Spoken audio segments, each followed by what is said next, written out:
Ladies and gentlemen, children of all ages, it is time. It is the grand finals of ShoutCraft America Winter. 8 qualified for this event, and only 4 were able to make it through to the semi-finals, and now we are left with just 2. HuK and MaSa, an EG rep and a Root rep, so it's about as American as a final you can get, ignoring the fact that they're both, They're of course, both Canadian. Canadian. Yes. Yeah. Well, I mean, it's kind We're of... still claiming HuK, I think. Yeah, I think he's ours. He's got that dual citizenship going on, so he's a bit indecisive. He doesn't really know where he wants to be, so he's kind of got 1 foot over the border, I guess. Nice. Best of both worlds. I don't know. Looking at this final, I don't think anyone would have really predicted this. HuK, of course, been one of the best North American players since back in the beta, and it's not really just a surprise to see him there in a vacuum, but given that he was in Scarlet's bracket, I don't think anyone predicted that. And then I don't think anyone at all would have thought MaSa makes it here, going through Kane, a bunch of other great players. Yeah, I mean, Major, by all rights, should have probably taken him down. But, such is the way of things. If it's not all right on the night, then you just don't necessarily perform all that well in the tournament. And Major chose to forfeit the tournament, so that resulted in MaSa going through there, and then a hard-fought series against Kane. And then HuK made his way quite handily through Hitman, and funnily enough, also through DeMuslim, who did also forfeit after playing 3 games of the series. So they've both had weird roads to get here, I think, but this will be the decider. Yeah, it will. I'm pretty excited to see MaSa's play, actually. It was really fun to watch him play against Kane, because it really felt like he was going to get knocked out of it pretty easy after 0-2. And for someone who's had difficulties in the past dealing with competitive environments, dealing with tournaments and whatnot, to be 0-2 against someone you've played a lot and who's been one of the better North American players for quite some time, it was actually the defending champion for this tournament, to come back from 0-2 in that situation, especially when he had games 3, 4, and 5, they were all very losable at certain points. And not only that, but to look at the 5th game and to go something as cheesy and risky as two Starport Cloak Banshee, that takes a lot of balls. And it does. From a pretty inexperienced player and someone who's not really a cheeser, like, you don't see him go 2 Starport Banshee regularly. That was a read he made, a decision he made in the game that was a little bit out of character for him. That shows a little bit of something special. I'm curious to see what he's going to have here, because I think even despite that performance, he's still the underdog going in, and he still has something to prove here. HuK's pretty good at StarCraft too, folks. That is something that we have seen time and time again from him, and he really wants to prove a point here with this American tournament. Now, if you would like to support these players, beyond just watching them here, you're more than welcome to just watch them, but if you like to give them a little something extra, then you can actually give them a tip. Send on over to ShoutCraft.com. If you find the player boxes over to the side, which you should if you have functioning eyeballs, then you will be able to donate via PayPal. So much as you want, as little as you want, and I believe you can also personalize a message there as well. And it will all be tagged for ShoutCraft, so they will know regardless that it has come in for that particular reason. HuK was already celebrating his first tip yesterday, so by all means, if you feel their player's worthwhile, then give them a little bit of cash to represent that. But a little bit of cash is far, far less than what's on the line right here. We've got so much money for these guys. Talking about $2,500 for the first place. That's kind of a big deal. Even second place gets about half of that, so there's a lot in between the two. Yeah, there is. And for someone who's never really competed on this stage, that's... Like, for HuK, you know, he's been in MLGs, he's been in GSLs, he's played for a lot of money, and $2,500 is nothing to scoff at. But for MaSa, that could probably be a pretty big deal. He's a really young guy, as far as I know. He hasn't really made all that much. He's on Root, and they're more of like the homegrown grassroots kind of organization, not a whole lot of money floating around there. So this could actually make a really big difference to him. It's definitely something else to fight for, along with the recognition of actually finally having a performance that's kind of worthy of the skill we know he has in a tournament. Yeah, I'd agree with that. And his Icy Cup win was pretty good, but it wasn't by any means as much money as what he can expect to win here if he actually gets first place. Plus the prestige. The prestige factor is a big deal. Beating somebody like HuK in a best of 7, you know, you beat players like that on ladder all the time. It happens. Though it's best of 1, it's ladder. This is a best of 7. This is tournament format with all maps in play. This is where HuK really shines. This way he's in his element. Yeah, a tournament is just a whole different beast no matter what, but especially when you're playing against a really experienced player like HuK. And HuK is one of those players who, you know, he'll drop games to random people on ladder. He's like it just happens. He's not the kind of player who wins every single game. He's not necessarily mechanically dominant, but when it comes to a tournament, he absolutely knows how to win. He knows how to play series. He knows how to manage himself mentally, and just he knows how to win. And beating him in a tournament as opposed to on ladder is a whole different beast. So if MaSa manages to accomplish that, then it's all the more impressive. But that also might mean that he doesn't really know what he's in for here. He's seen HuK play tournaments, but has he actually ever played against him in this kind of environment? Probably not. And if he underestimates him, if he expects him to play just like ladder, if he expects it to experience that, he's in for a bit of a shock. And that can be really uncomfortable to find out when you're playing for a bunch of money on a big stage. Yeah, I wonder if they've run into each other at Canadian lands before, the kind of thing that maybe isn't large enough to actually register itself on Liquipedia or anything along those lines. It's possible. You know, they are both from Canada. They may have run into each other at tournaments before, but it looks like they are about ready to rock and roll. I'm about ready to rock and roll, so let's get it on. The grand finals, ladies and gentlemen. MaSa versus HuK in a best of 7. Apparently, HuK is too busy. He's apparently in an argument with Thorin on Twitter. It's always a lot of fun. Yeah, I mean, it's good to know that he prioritizes his tournament over arguing with somebody on Twitter. You know, I can actually relate to that a lot. I think. Hey, Thorin can kind of be a dick. That's completely understandable, in my opinion. It's one of Thorin's greatest strengths, as far as I'm concerned. To be fair, it's kind of a British superpower. Is Richard Lewis British? I think he is. Yes, he is. Very much so. Yeah. It seems to come with the territory, though. Yeah, where 80% of our days are overcast, we're gonna be pretty damn miserable most of the time. It's to be expected. Well, it's either that or inhaling a flaming Sambuca. So I guess being angsty on Twitter is the healthier option there. I would tend to agree. It doesn't give you brain cancer. Alright, here we go, folks. This is it. The grand finals. And we have this man right here who made his way through, of course, the ladder qualification, which is arguably the most difficult bit of the tournament, through Major, and through the reigning champion Kane to find himself here in the finals. In the Yellow Trunks playing Terran to the northwest of Star Station, it is ROOTMaSa versus his opponent to the southeast position, a seasoned tournament veteran. This is the man that said he didn't want to go to IEM Singapore because he wanted to practice for ShoutCraft America. He is taking it seriously. From Team Evil Geniuses in the Orange Trunks playing Protoss, he is the one and only HuK. Got to see a bit of HuK's PBT yesterday, and it looked pretty much in line with what we've seen of him before. Lots of Immortal-based play early on, heavy warp gate, lots of pressure. But he also had some games where he was just willing to go a little bit more standard, given what the current metagame of PBT is, a little bit more Colossus heavy, even throwing in a 2-base Colossus kind of style there on Belshir against the Muslim. So he's really capable of pretty much anything, but you know there's going to be pressure early on. And I think that's wise. We've mostly been focusing on how this is kind of a new experience for MaSa. He's not really a prolific tournament player. Hasn't had a lot of success in them, at least. And I really think when you're playing against someone like that, it's good to try and get into their heads early on, especially when you're a player like HuK, who early game aggression is second nature to him. He might as well throw that in. And we actually get a CC first coming out of MaSa here. So playing a little bit greedy, a little bit economically early on.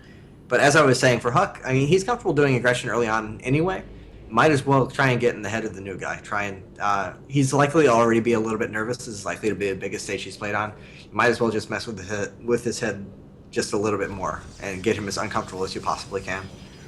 Yeah, and we've seen how successful that can certainly be, although it ended up being the other way around with Hitman. Not really the kind of guy that has had any experience on a big stage, which actually means he was a total unknown going into this and was able to really mess... I mean, to be fair, he even messed with HuK. Even though HuK beat him quite soundly, HuK's actual behavior was unusual in that particular series. I have never seen HuK play so scared against anyone. That's the reverse of how things are supposed to be. People usually play in fear of him, and he was just scouting constantly, playing the most defensive builds I've ever seen him use, and just clearly praying to get to the mid game, if nothing else. So an SUV scout in the base, he sees absolutely nothing of note coming out from HuK, and HuK has not scouted, so he doesn't know that it's a CC first. So he's playing pretty much in the dark. I don't think that's really going to change too much. There's not a whole lot he can do on the fly unless he had scouted it very early on or something very strange had happened.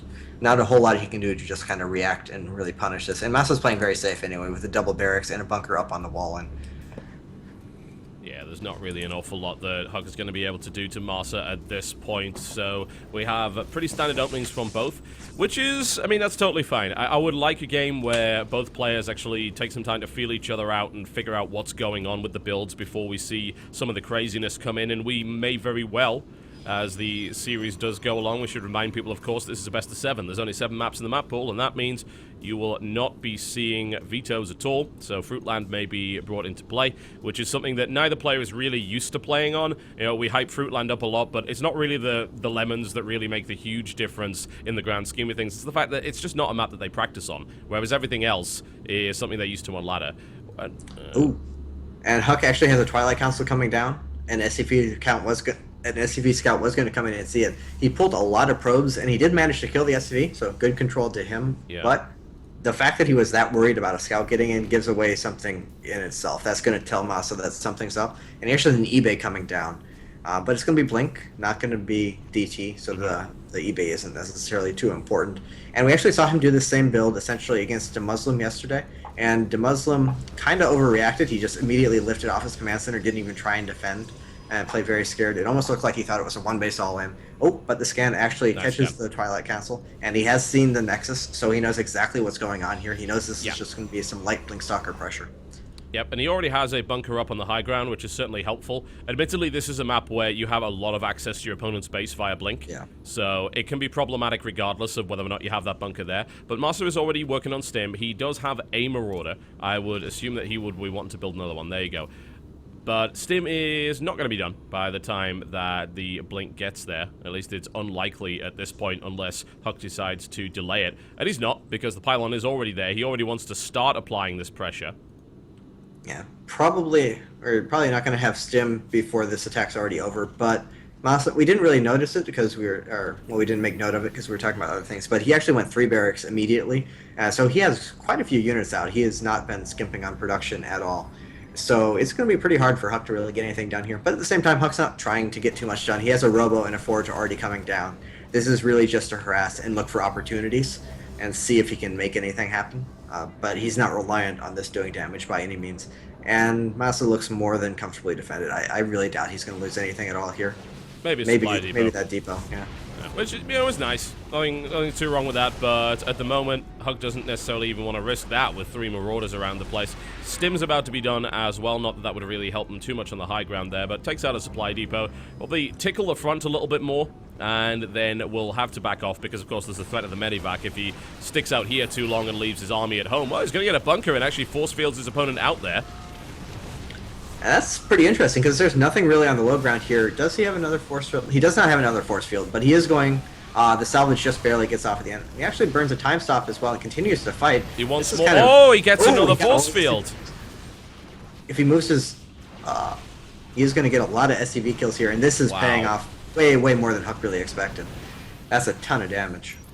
9 workers killed. It looked like a hell of a lot more, but even that is a pretty big deal. Sentry's caught at the front here. The Stim has finished, so they're making their way in there. But HuK is accounting for himself very well and is denying a huge amount of mining time. Goes in to try and take another Marauder. That may have been an error, but he had a second time warp, so he was able to do that. He's actually picking these off quite well.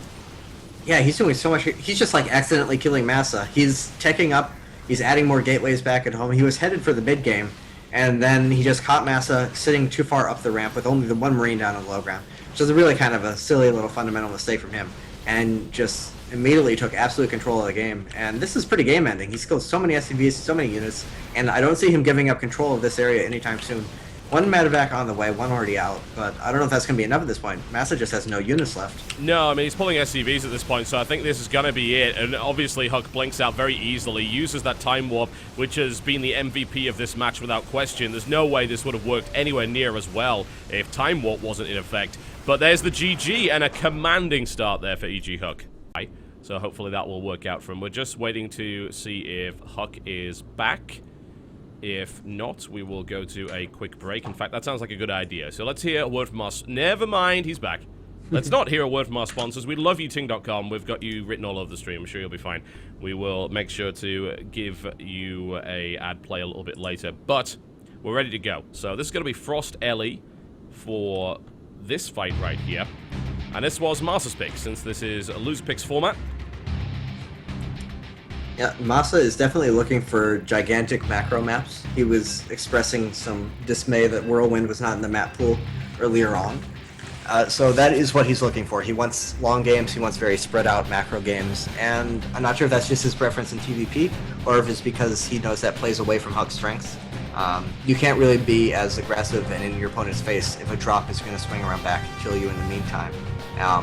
And also if it leaves that much more of the map undefended.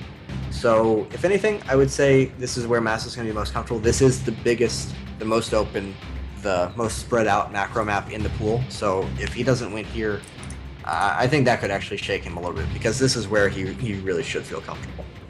Yep, I would tend to agree. All right, here we go, folks. Frost LE is the venue for this particular encounter, featuring ROOTMaSa, who is not, in fact, from Sif Gaming. That was a little mistake there from our setup. We apologize for that. He's not from Sif Gaming, although if he was, he may be able to take a map from HuK. Hopefully he'll be able to do it in a more standard way than Hitman. His opponent to the southwest position, in the orange trunks by the name of Scarecrow, is EG.HuK. And HuK, I don't know, I'm curious to see what he does this game, because that was the exact same build he used earlier yesterday, and it really just feels like such a good build against someone you feel comfortable against, because it gives him control over the game, and yet not being, well, basically all the things we've said over the analysis of the previous game. It gives him control without being any kind of big commitment, and that feels like just such a comfortable way. It makes sure that your opponent's going to have a hard time dictating any kind of pace in the game, but without being too much of an investment if something goes sour. It just feels like a very smart, comfortable way to play, and if I were him, I would keep doing that until MaSa actually finds a way to really shut it down. And MaSa, on the other hand, last game went for a CC first, and it looks like he's going to do the same thing here. He is just building up SCVs, no barracks just yet. And that makes sense on here. It's a really big, really open map. Probe Scout coming out from HuK, and that might actually go up and find MaSa first. Kind of unfortunate for him. Actually, no, it's headed diagonally, so a little bit of a lucky break for him. Yeah, so he will not get that CC scouted for a little while at least, but it's obvious MaSa wanted to do something particular, and now is on basically the biggest map in the pool and wants to do it again, because that's where he feels the most comfortable. I suppose at a pro level, when you lose to something like that, you sort of chalk it up to experience and don't worry too much about it. Is that true, or is that the kind of thing that could really get into your head? For that game in particular, it was just a silly mistake. Like, he had the necessary units, he had, I believe, 3 bunkers down, including 2 at his natural. He had everything he needed, and actually a pretty quick proxy pylon coming up here from HuK. Given that it is HuK, that's not necessarily a big thing. That's not necessarily going to be a proxy tech or anything. He likes to just leave pylons up around the map, so he has warp-in opportunities later in the game. It also kind of messes with your opponent's mind because there are pylons missing from your base. But in this case, it does look like he is building a very quick proxy Stargate. Most likely just going to be some Oracle harassment. Yep, that would certainly make the most sense. Unfortunately, these days, Oracle harassment can very much turn into Oracle kill everything in the mineral line. That it can. He is opening up with 2 barracks, so he's going to have quite a few Marines out to help hold that off. So hopefully he's not just going to die to it, but you never know. It can happen. It certainly can. And there's the scout coming in. It's going to annoy that SCV down the bottom there. The Marines will eventually come out to drive it away, but the SCV could... Nah, it's probably not going to die before that. Seems unlikely, but the bunker is delayed just a little bit. Now, what we've been seeing, particularly from some of the Korean Terrans, is a sort of CC first play into 2 barracks, but then into a quicker 3rd barracks, simply because of the risk of Oracle. And there, MaSa actually puts down that 3rd barracks. And a lot of the Korean Terrans are actually doing it without gas at all, but MaSa does have gas, so that's slowed that down a little bit. Yeah, the Korean stuff is more reminiscent of old fast expand builds from TVP, where you would actually just go like 4x Marine with no gas and just try and build up an absolutely massive amount of Marines to keep yourself alive and then potentially put some pressure on your opponent. Yeah. Now with the Planetary Nexus, there's no chance that you're actually going to be able to go attack them. No. So he is doing a little bit of a more defensive style. He's just going to build up a lot of units and then head for some kind of tech. But the Oracle already into the main, very, very quick here. SCV is immediately evacuating, and he has enough Marines to hold this off, but the mobility is a bit of an issue. HuK is 4-gating him right now. There is no Nexus down. He's gone Proxy Oracle into 4 gateways. He has a Proxy Pylon basically in the natural of his opponent. And this is going to be tough. We have Stim started. It's unlikely that that's really going to kick in. I can't imagine HuK wanting to drag this out too much. And Void Ray's coming along with a second Oracle. So HuK is really just going to try and dance him around all over, kill off as many Marines as he can to set that up. It's actually more important for him to kill Marines than SCVs at this point. Yes. To set up that follow-up attack. But he's not really massively keeping his Marines together, keeping very careful and very safe. And HuK hasn't really found much of an opening here just yet. The addition of the Void Ray is kind of interesting here. What do you think to that? It's just a beefier addition to the attack. He's going to use the charge to try and power down the bunker. Oh, that's very over-aggressive there, I think. He got maybe 3 Marines, but he lost an Oracle, and the second Oracle is now so low, it's not going to be able to join the battle. And you can't underestimate Oracle DPS in actual engagements. Like, it's a harass unit, but if you have something under it to tank for it, it does a ton of damage in battles, especially against Marines. So throwing those away there, not really the best decision from HuK. Second bunker's coming down here as well. HuK is actually not building anything right now. I assume he's waiting for another round of warpins, and then he's just going to go for it. And this might still work. He's kind of drawing the Marines away from the front line here by threatening that mineral line with his Oracle, but there are a lot of Marines coming out. I mean, there are 12. Let's see how good these force fields will be, because the engagement is now coming in. Zealots at the front here, and the Marines just absolutely decimated here, jammed in exactly where they didn't want to be. But I don't know if it's going to be enough. He already has 2 bunkers up. He's going to have another one come down, and there's really just not that many units left here for HuK. He needs to pull more SCVs to repair, but assuming he does that, I think he holds. And this is a complete all-in from HuK. He's still on 1 base. And Stim completes before he gets a tech down. That's very big. Yeah, that would have been a big deal if he'd been able to take that out, but yeah, you're absolutely right. He hasn't taken a Nexus whatsoever. He's continuing to warp in here. This does not appear to have done anywhere close to the damage that HuK really wanted it to. Stim comes in under the Void Ray. Void Ray just goes down like a sack of potatoes. That is, in itself, pretty brutal. And there's a Twilight Council following it up, so I assume when behind we go Dark Shrine here. HuK has been inspired by Hitman. This is... there's a definite influence to his play here. +1 weapons about to finish. Stim, as we saw, already completed. 3 barracks in production, or 3 barracks production going. Factory coming up. That's likely to be a non-issue here. I think HuK is going to give up before that really matters. But just everything's going really, really nice for MaSa here. Adding a 3rd bunker, even just keeping himself even a little bit more safe.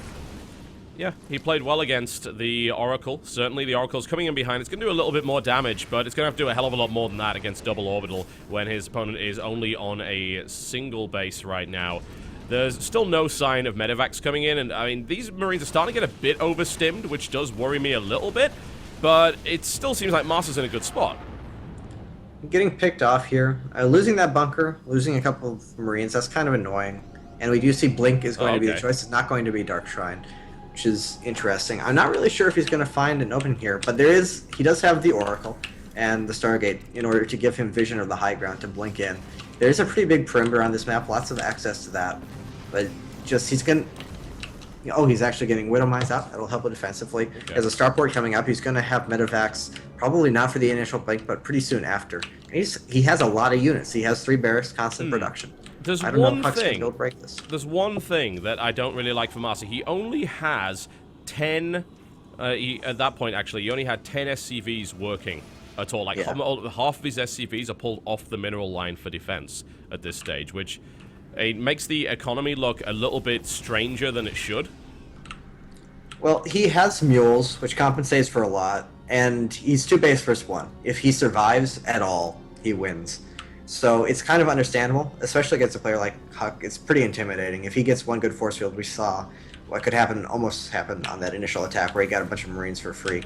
So MaSa definitely a little bit paranoid, but he's actually pulled the SCVs back just as the real attack is about to come. Blink to the main base right now. MaSa currently slightly supply blocked, and will this actually work here for HuK? He didn't have his blink up, lost 2 stalkers there. The Zealots now move in and tank the Widowmine shot. The bunker now going down. That was tricky. That was sneaky as all hell from HuK to draw his opponent up the ramp and then force field him into his own base. Now he blinks on top of it. Yeah, he's getting a lot of kills here, but he's also trading a lot of stalkers. Yeah, and he is. His units are not expendable. He only has 1 base. He has very limited resources to work with here. But still a good amount of stalkers alive, and really good positioning here. It's very tough for MaSa to actually get a good engagement here. And with HuK's Blink Micro, he I'm pretty sure he can actually make this work from this point. I think he's done enough damage now. Which is incredible in and of itself. Keeping that Oracle alive seems to have made a difference as well, because any attempt for a Stalker's round will result in a lot of very dead SCVs very quickly. These SCVs are not mining. Bunkers are irrelevant now. This barracks is about to burn down, so that's going to be some production that isn't there. He's trying to focus on another one. The repairs are coming in here as well. Is HuK actually going to make this happen? Yeah, at this point, almost definitely. Only 2 barracks left. Units being picked off as they come out, and more Stalkers coming in from HuK, and he has complete control over the entirety of MaSa's base. That is ridiculous. GG. And HuK somehow takes that second. This is the way of this tournament right now, I've got to say. Alright, we're ready for Game 3, and that's exactly where we are going to go right now. Here we go. MaSa versus HuK on Derelict Watcher. Currently, MaSa is looking decidedly outclassed. He is, but he's died to essentially the same thing both times. HuK has just taken control of his ramp and really abused that with playing Stalkers in very different ways. The first game more of a macro build, the second game complete one base all in. But at least on this map, it's much harder to do that. The ramp connecting the main and the natural are much less exposed, much less vulnerable to that kind of thing. Playing Stalkers can still work, but the ramp control is what really has... Oh, HuK accidentally had Terran selected, so I think this may not be working out quite so well for him. It seems like he's trying to even the score just a little bit there by handing a map free to MaSa. How good is HuK's Terran? I've got to ask. I don't think I've ever experienced it. I can't imagine it's that good. I don't know. I've never seen him play an off-race in general, actually. Off-racing really interests me for some reason. Just being able to see pro players go really out of their comfort zone and play something just a little bit different. It's actually why I've been watching Show recently, because he's been making big claims about Protoss being easy peasy. So it's interesting to see him kind of come up against the unique challenges of that race versus the race he was playing previously. How is he doing with that? Is he Grandmaster yet? I think so. I think he is. I can't be 100% sure, though. I haven't been keeping track of him over the last couple of days, so I'm not really 100% on that, but I know he was struggling a little bit. He was certainly not having a ridiculously easy time of it. That's too bad. That was always my fear with switching. It's like, because it takes a while to learn things no matter how easy they are. It's not that simple. And then in the meantime, as you are trying to learn things, everyone has a field day with, oh, I thought it was easy, how come you're losing games? Yeah. And it's like, well, because you're dumbasses. Yeah, that's the exact reason. I actually tried Protoss a little bit, and my mechanics are obviously terrible. But it's even worse, I think, for a kind of player that's played for a couple of years, doesn't play a lot, has pretty bad mechanics, and has never really got above Platinum. You try and switch, everything falls to pieces. The muscle memory that you've actually managed to develop and like the basics of mechanics that you managed to get into your head, they completely fall to pieces. I couldn't do anything. I started off, I got my expansion, and suddenly I've got like 2,500 minerals and I have no idea what's going on. That would be a little bit worse. At a pro level, the mechanics carry over pretty easily, besides for some specific things that take a little bit of experience. But overall, it's more timings, and particularly with Protoss. Everything about Protoss is timings and having efficient build orders. So you can't just casually switch over. You do actually have to study it for a bit, like watch a few pro games, memorize the build orders, and actually learn when things are supposed to happen. Because if you miss the timing by a minute or two, the entire game's out the window, no matter how good your mechanics are and how simple the Protoss is. So it kind of props to Show for actually being willing to do that, and I'm taking the criticism in the meantime. Yeah, I hope he can do it. Well, it certainly helped his stream viewership, so, maybe it was a tactical business decision from him. But, yeah, I mean, I would love to see him actually play in a tournament with that and see how well he does. That would be really cool. I want him to win. I want him to just, like, become amazing with Protoss and just be a total dick about it and be like, I told you all so. You're all terrible. That would be the worst. That would be wonderful. I'm sure you would love it. I cannot imagine how bad the forums would get if that actually happened. Yeah, he goes and wins a tournament after just switching to toss. I'm like, oh god, all of the fears have been realized. The balance whiners were right all along. God, it makes me terrified just to think about it. I'm sure David Kim is quaking in his boots at the possibility as well. All right, here we go, folks. This man has a lot to prove right now. He is currently down 2 maps in this best-of-7 series against the guy who has been considered by many, of course, to be one of the top 3 in America. Right now, he's fighting for his tournament life. He is in the southwest position in the purple trunks playing Terran. He is ROOTMaSa. And he's going gas first. All right. He's up against his opponent to the southeast position. No. Let's try directions again. That's not how things work in geography in real life. To the northeast position. In the orange trunks playing Protoss, it is EG.HuK. And that gas first is a pretty big mix-up from him, given that he's been going CC first the previous 2 games. Now going the very other end of the spectrum, very quick tech oriented. Not sure what that's going to mean. Most likely is going to be, well, the gas first is going to be a quick factory, so maybe into fast starport play, quick Widowmine drop, quick... I don't think Hellbat drop really happens too much anymore. Sometimes just Hellion plus Marine plus medevac pressure. Something like that. But HuK plays...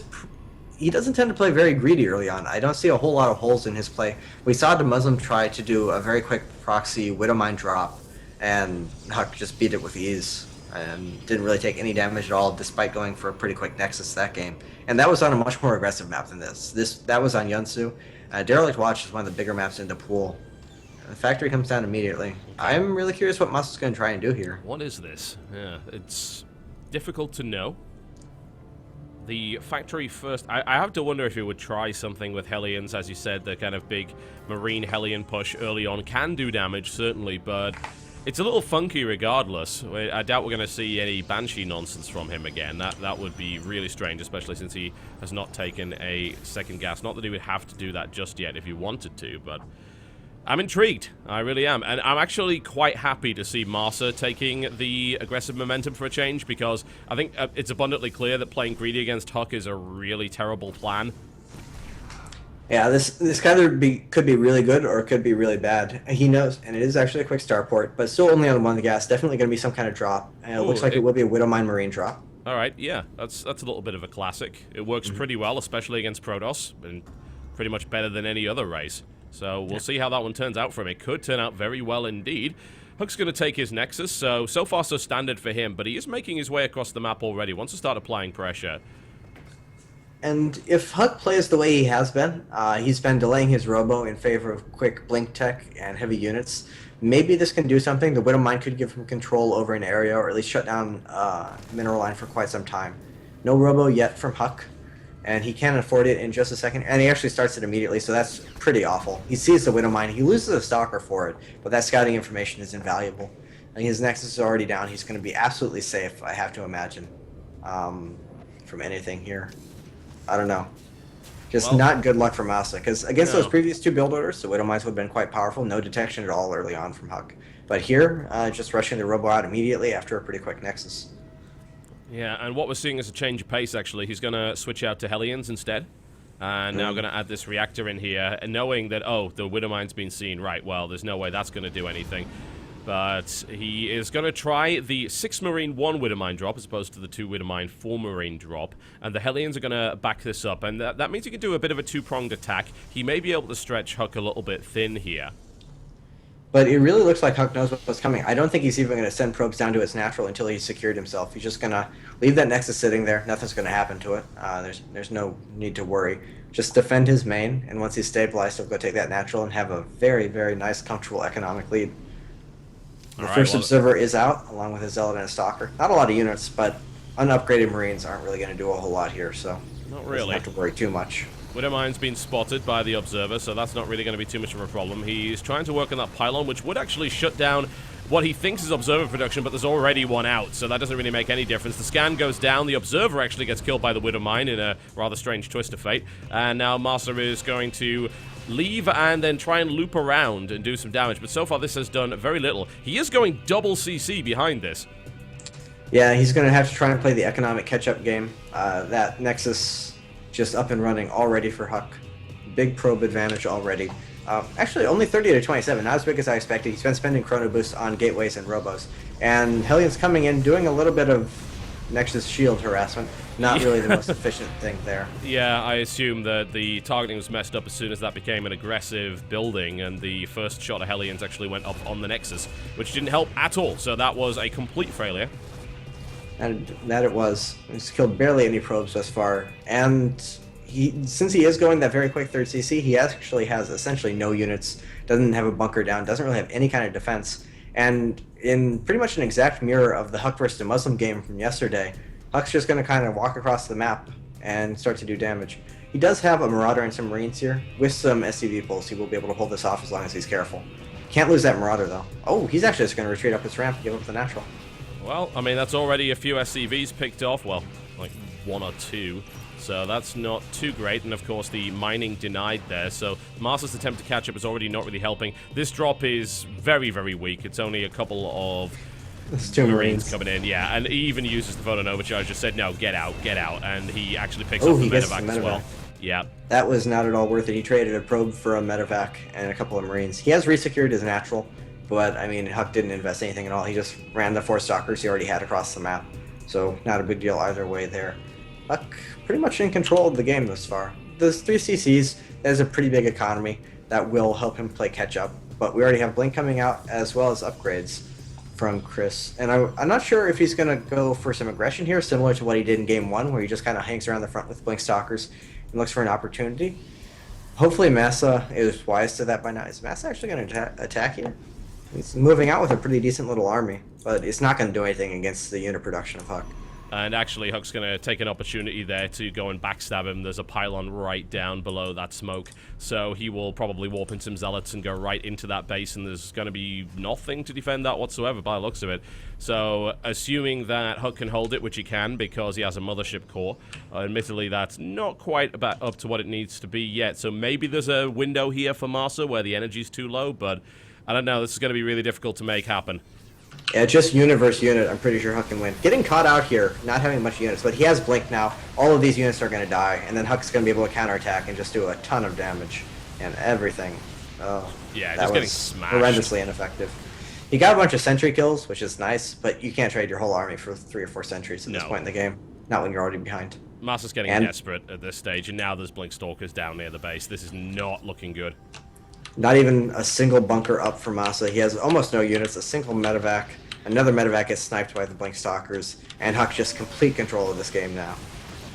This could end up being a very short finals right now. HuK is looking really, really confident, and that's the exact opposite of what MaSa is looking. He needs some confidence. He needs something at this point. He's not getting it right now. HuK just bringing in Blink Stalkers, just blinking right into the main base, saying that I know you do not have a big enough army to take me out right here. He is losing Stalkers maybe unnecessarily to some of these SCVs, but the amount of damage he's doing is more than worth it, considering how few units MaSa actually has here. Blinks continue, more units go down. The medevac runs out of energy as it attempts to keep those marauders alive. The SCV's tanking as best they can at this point, but it's 50 probes versus 37. The Blink Stalkers just never seem to go down. And it's now 14 army supply to 34. MaSa is looking for a very quick 3-0 right here. And I don't think he's going to be able to stop that from happening. Yeah, already 6 gateways up from HuK. He's looking for the opportunity to blink up into the main, but luckily for MaSa, the Stalker does die before he gains vision of the high ground, so he isn't quite able to accomplish that, but really just in complete control thus far. Continuing to upgrade, he already has the Robo, superior production, and the bunker falls, and I think this is going to be it for Game 3. Yeah, it's looking very, very likely. This one Soul Widowmine gets out and is going to be able to burrow, but that will kill a Stalker at most. It's not really a big concern here for HuK. And more Stalkers flooding in. MaSa continue to try and defend here, and triple orbital is nice, don't get me wrong, but he's mining out his main pretty quickly, and he doesn't have the production to keep up with HuK's constant reinforcement waves, with +2 on the way as well, about to complete here for HuK. Yeah, triple orbital is nice, but triple orbital behind really just bad attack. Harassment. It just does not work. Well, even the harassment, it was kind of okay, but that Marauder Marine medevac attack was really misguided. When you're trying to play economic catch-up behind it, which is, I don't know how you expected. Welcome back to ShoutCraft America Winter, and we are going into the next game very, very shortly. It's going to be on Yonsu.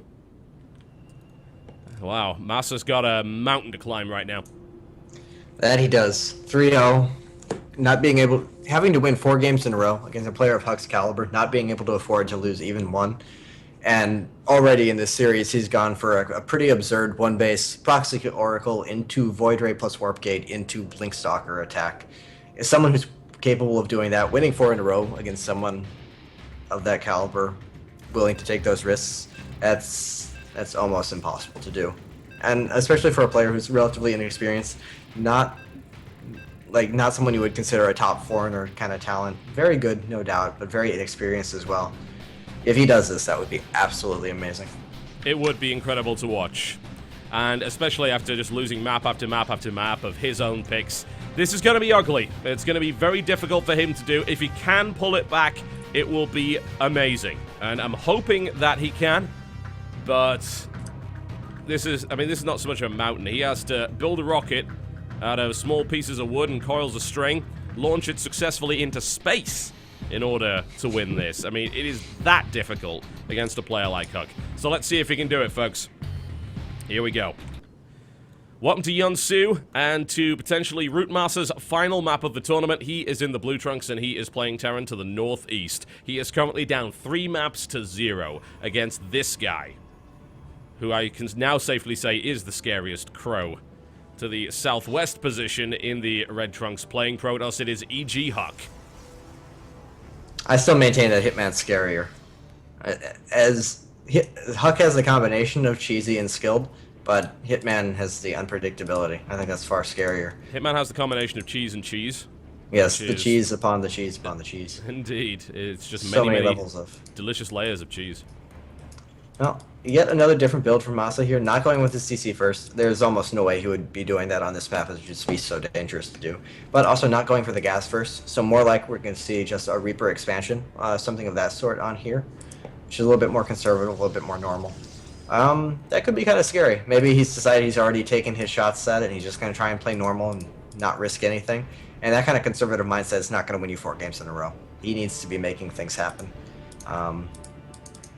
So, I don't know. That's kind of going out on a limb there. Maybe reading a bit too much in. Yeah, he did. He tried and it failed miserably, so what do you do from there? He just kind of needs to play better. I mean, pretty much. That's kind of where it goes, isn't it? HuK is outclassing him right now. MaSa is a good player. We've seen him against Kane. He played really well. Saw him against Major. He played really well. But... Oh, looks like we may be losing Greg once again. But the reality of it is that he is going up against HuK, who is not to be trifled with, who is highly experienced, who has some of the best ASCII dancing that I have ever seen. And we might be having very much a lagged out Greg at this point. Nope, oh wait, nope. Okay, this is unfortunate. Very much so. We'll try and perhaps pause the game and see what happens. But if we lose Greg, I will just continue on my own and we'll try and get him back after this game, assuming that does end up happening. Assuming there is a game after that. Well, I can hear some sort of muffled keyboard sounds in the background. Did we lose him? We are about to lose him, aren't we? 3, 2, 1, and... Well, we paused the game and kept him in, but... We'll see if he comes back. Are you back? I can hear you now. Okay, great. So, it's my internet, but I'm not sure what's going on. Usually this doesn't happen unless I'm getting DDoSed, and it's not DDoS. So... I really have no idea. Alright, well, it's only happened a couple of times. Must be like it would be the world's most ineffective DDoS if that were the case, but I think we're good to go by the looks of it. I guess so. Last time it happened, it stabilized and then was okay, so hopefully. Alright, I'll let the players know that that is the case, and we will go for an unpause here. Not that it really matters, it is the start of the game, but I will count them in. Game resumed. Alright, we're looking good. And now we've successfully iced HuK, and MaSa can now begin his comeback. Indeed. Oh. Ha! He actually did. Indeed. Now he is very much shaken. That he's now on tilt. And the tilt begins, yes. 4-0 landslide, MaSa. My apologies for that. I assumed he was there, because his ASCII dancing micro was truly impressive. He's actually... As questionable as his typing can be in some other regards, he's very, very good at typing faces and smileys and spamming things. It's actually impressive how fast he is at it. It sounds like it sounds silly, but I'm actually being kind of serious. Like, I don't know how he does it so fast. Yeah, it sounds like a useful talent to have in these tournaments. That it does. If ever there's downtime, he can take advantage of it better than anyone else. Absolutely. Unexpected it was. It was just not even hesitation. Just straight into the spam immediately. Oh, there's actually a Reaper in his base. And the Reaper dies. That's... Oh my. I don't know if he lost any He did not lose any workers, and he killed the Reaper. So that's pretty bad. You really need to keep that Reaper alive for the secondary scout when you go in like the 6-minute markish and check for a robo or extra gateways or whatever kind of tech it's going to be. Plus just the map presence, the fact that your Protoss opponent can't really send his units out and attack you for fear of the Reaper hopping in and killing off a few probes. So losing that just makes HuK so much more comfortable now.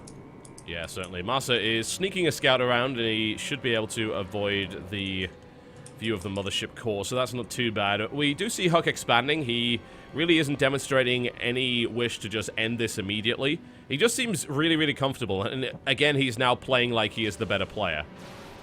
And you can't really blame him. He's up 3-0, and they've been very comfortable, very easy wins, even winning when it really seemed like he shouldn't. Like make. Well, okay, we just lost Greg on the call, but I'll try and bring him back anyway. But, I mean, his point was definitely valid, honestly, as far as I'm concerned. We're going to have to pause this pretty much immediately. Game paused. Just going to make sure that that's all sorted out. We don't want that lag happening. Anyway, I mean, the point is definitely valid. That he has been winning games that you wouldn't necessarily expect him to win. I would certainly say that one base game should not have gone in his favor, but it did anyway, which was just shocking to me. I was really surprised to see that happen. But there you go, and I think that is really indicative of just how good HuK actually is in comparison to MaSa. Okay, I can hear you again now. So it seems... I paused the game as soon as that happened. You haven't actually lagged out of the game, so I do have you. Well, I have no idea what's going on, so I'm not really sure what we should do. We could maybe try it once more, and then if it happens again, then I guess I'll just finish things out. Just to make sure these guys don't have lag. We should probably let them know that, because I know HuK's getting annoyed. Okay, I will let them know. He's singing now in the chat. This is not okay.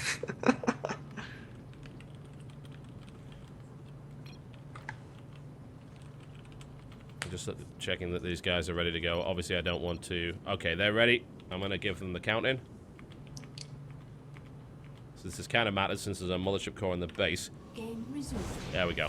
Yeah. He will just recall out if he gets stuck, so nothing too important likely to happen here. Yep, and that's exactly what he does. So he does a little bit of damage here and there. He only kills a single worker, but that's to be expected. The DPS of a mothership core is DPS of the average kitten.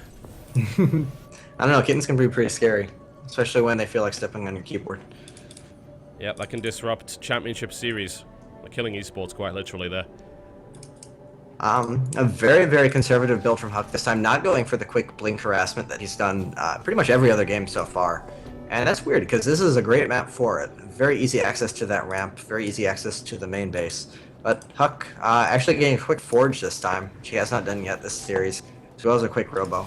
So he's definitely playing for the mid game. He's happy with his 3-0 lead. He wants to not take any risks, just very safely close it out. Getting an immortal. So it is a possibility that he transitions into an immortal timing if he wants to make me look silly. And 3 barracks. Oh, I actually missed the 3 barracks throughout all the lag issues coming out from MaSa. So he's doing a pretty solid timing attack here. But against Protoss, it's just so hard to do damage early now with, of course, always the sentries, the force fields and whatnot. But now the mothership core as well. Though he does not have enough mana for a photon overcharge just yet. Yeah, that recall actually did cost him a little bit there. So MaSa may be able to do something, but obviously it can't really last for that long unless HuK makes a gigantic mistake and loses his mothership core. Time Warp has now been placed, but this is just going to get absolutely crushed. And he loses everything for... he gets a 3rd sentry. So he got 3 sentries and 2 probes. At least he got something out of it. But losing a lot of units there, and... doing something like that against HuK is kind of inviting, and he immediately drops 3 gateways. HuK smells blood. He's going to go for an immortal all-in now. Losing units like that early on is just asking him to come try and attack you. And he's always looking for any excuse to do that anyway. Well, this could very much be the answer that we've been looking for. Who exactly is the dominant continental American player? Well, if this series is anything to go by, it's certainly EG.HuK. Can MaSa actually hold the pressure that's coming in his direction? +1 is about to finish for the Protoss here. Stim is about to be done for the Terran player, which is nice, but no medevacs. I believe no combat shield either. Yes, I would be correct there. +1 is nowhere near finished. He does have concussive shells and stim, so if the attack goes bad for HuK, it's going to go really bad. But only the 1 bunker, no SCV pulls, no combat shield. Medevacs are not going to be out in time for the initial engagement. This is going to be pretty scary. Those 2 immortals are going to take down the bunker so quickly. And with he's going so Marauder heavy against Immortals, that's not really what you just so quick. God damn it. Game paused. You want me out? You're fine now, by the sounds of it. Yeah, every time we pause, I don't know what's going on. I've never had this happen before. Yeah, I made sure to pause it before this attack began. You can jump out if you like, just to make sure what's happening. Because I mean, this may very well be the final map. But what do you think? Do you want to jump out, or do you want to try it once more? I mean, it's entirely up to you. Because I don't know if it's going to keep happening or not. Last time it stabilized, but this is the third time. Oh, I guess that was HuK. I guess just they're happy to keep going. Yep. Okay. I guess they are going to keep going then. I think HuK just wants to end it quick, not worry about anything else. And I think he's going to be capable of it. He's got the units for it. He already has an edge, certainly. MaSa scouts that. He knows what's coming at him. The factory, I think, is going to try and sneakily maybe place it down, but that's certainly not going to happen. And here it comes. The force fields are pretty good. The Immortals focusing down on the bunker, which is down already. The Zealots trying to make their way in there. SCV's coming off the line here. The remainder of the Terran army just fell to pieces. 27 army supply to 14, now 35. An additional warping coming in behind this. HuK is looking to take this with a clean sweep 4-0, having not really dropped too many maps this tournament, not dropping any to his opponent in the finals. And up goes HuK. He is making his way up the ramp, trying his best to see what's there, but there really isn't anything to stop him. There's nothing for him to really have to worry about. The natural falls, and the ramp is now firmly in control of the Protoss, and MaSa is just going to try and get as many units together as he can and just hope to be able to throw this back. Yeah, but at this point, MaSa's basically just going through his death animation. He has 3 Marauders and 3 Marines against a 91 supply Protoss, and that's really not good. He does take out the Marauder. It's nice for him, a little moral victory there. But really, just so many Protoss units coming in from HuK. He's well upgraded behind it. He has a full 2-base economy. There's absolutely no hope for MaSa at this point. It's just kind of whenever HuK decides he wants to go up the ramp.